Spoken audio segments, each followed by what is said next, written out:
Brought to you by V-Guard, co-powered by Sensodyne and Vimal. ಬಾಯಲ್ಲಿ ಹೇಳಿ ಕೇಸರಿ. Associate sponsor Ultratech Cement. Co-sponsored by Saptagiri NPS University.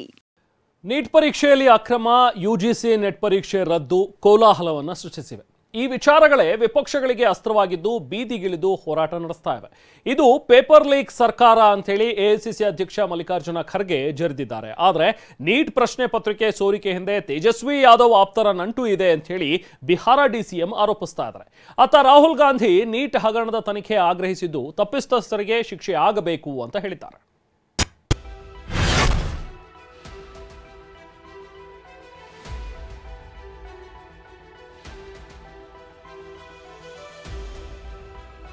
NEET ಪರೀಕ್ಷೆಯಲ್ಲಿ ನಡೆದಿದೆ ಎನ್ನಲಾದ ಅಕ್ರಮ ಆರೋಪ ತೀವ್ರ ಸ್ವರೂಪ ಪಡೆದುಕೊಳ್ತಿದೆ.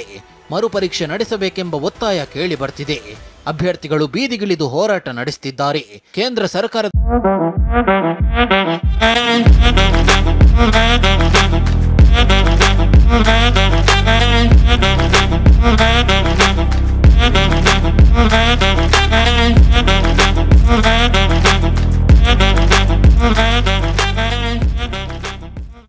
ವಿರುದ್ಧ ಆಕ್ರೋಶ ಹೊರಹಾಕ್ತಿದ್ದಾರೆ. ಪ್ರಕರಣಗಳ ವಿಚಾರಣೆಗೆ ಸುಪ್ರೀಂ ಕೋರ್ಟ್ ಬ್ರೇಕ್.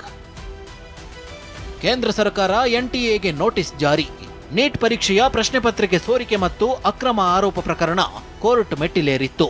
ದೇಶದ ವಿವಿಧ ಹೈಕೋರ್ಟ್ನಲ್ಲಿರೋ ನೀಟ್ ಪ್ರಕರಣಗಳ ವಿಚಾರಣೆಗೆ ಸುಪ್ರೀಂ ಕೋರ್ಟ್ ಬ್ರೇಕ್ ಹಾಕಿದೆ.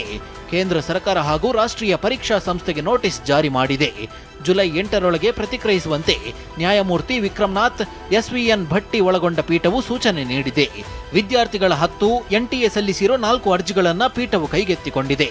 ಇದೇ ವೇಳೆ ನೀಟ್ ಕೌನ್ಸಿಲಿಂಗ್ ಪ್ರಕ್ರಿಯೆಗೆ ತಡೆ ನೀಡಲು ಸುಪ್ರೀಂ ಕೋರ್ಟ್ ನಿರಾಕರಿಸಿ ವಿಚಾರಣೆಯನ್ನ ಜುಲೈ 8ಕ್ಕೆ ಮುಂದೂಡಿದೆ.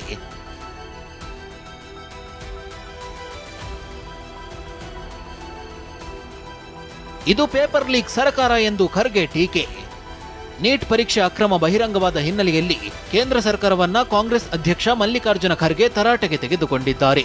ಈ ಬಗ್ಗೆ ಟ್ವೀಟ್ ಮಾಡಿರೋ ಖರ್ಗೆ ಪ್ರಧಾನಿ ನರೇಂದ್ರ ಮೋದಿ ವಿರುದ್ಧ ಕಿಡಿಕಾರಿದ್ದಾರೆ.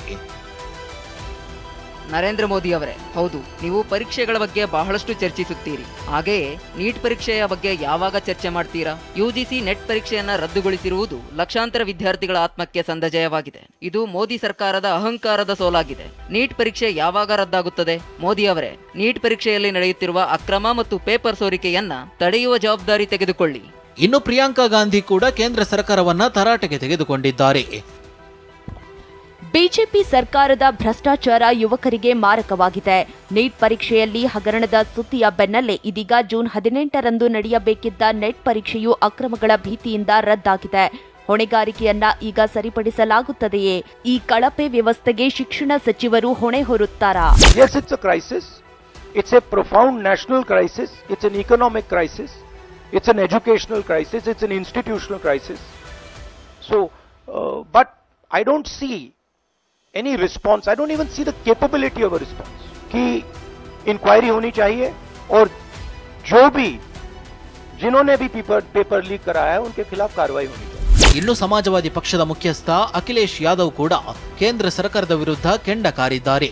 ಯುಜಿಸಿ ನೆಟ್ ಪರೀಕ್ಷೆಯನ್ನ ಸಹ ರದ್ದುಗೊಳಿಸಲಾಗಿದೆ. ಬಿಜೆಪಿ ಆಡಳಿತದಲ್ಲಿ ಪೇಪರ್ ಮಾಫಿಯಾ ಒಂದರ ಹಿಂದೆ ಒಂದರಂತೆ ಪ್ರತಿ ಪರೀಕ್ಷೆಯಲ್ಲಿ ಅಕ್ರಮ ಮಾಡುತ್ತಿದೆ. ಇದು ದೇಶದ ವಿರುದ್ಧ ಯಾರೋ ಮಾಡಿದ ದೊಡ್ಡ ಪಿತೂರಿಯೂ ಆಗಿರಬಹುದು ಎಂದು ಕೆಂಡ ಕಾರಿದ್ದಾರೆ. ನೀಟ್ ಪರೀಕ್ಷೆಯಲ್ಲಿ ಅಕ್ರಮ, ಪ್ರಶ್ನೆ ಪತ್ರಿಕೆ ಸೋರಿಕೆ, ಯುಜಿಸಿ ನೆಟ್ ಪರೀಕ್ಷೆ ರದ್ದು ಪ್ರತಿಪಕ್ಷಗಳಿಗೆ ಒಂದು ಅಸ್ತ್ರವಾಗಿದೆ. ಸರ್ಕಾರದ ಒಂದೊಂದು ಉಳುಕನ್ನ ಮುಂದಿಟ್ಟುಕೊಂಡು ಹೋರಾಟ ನಡೆಸಲು ವಿಪಕ್ಷಗಳು ಮುಂದಾಗಿವೆ. Bureau report, TV9. Brought to you by V-Guard, co-powered by Sensodyne and Vimal. ಬಾಯಲ್ಲಿ ಹೇಳಿ ಕೇಸರಿ. Associate sponsor Ultratech Cement. Co-sponsored by Saptagiri NPS University.